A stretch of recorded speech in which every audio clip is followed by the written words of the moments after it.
Benim adım Şüheda Sönmez. Bingöl Karlıova'dan geldim. Ben okumak istiyorum.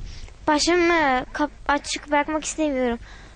Bir de müdür diyor ki eğer başörtünü indirmezsen okuluna giremezsin dedi. Ben de korktuğum için indirdim. Ve bir daha dedi beni korkuttu dedi. Bir daha başörtünü takarsan seni okuldan atarım dedi. Bu yüzden de kapalı okumak istiyorum.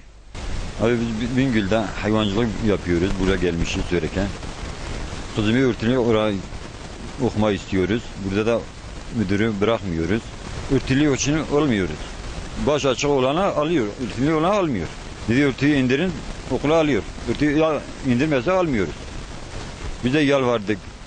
Dedi ki çaresi neyse meclise koş koyma girmişsen her yerde örtülü olan giriyor. Burada niye girmiyor diyor. Ben bırakmıyorum. Benim okulda örtülü olanlar girmeyecek. Çaresi neyse biz de devleti ile bekliyoruz.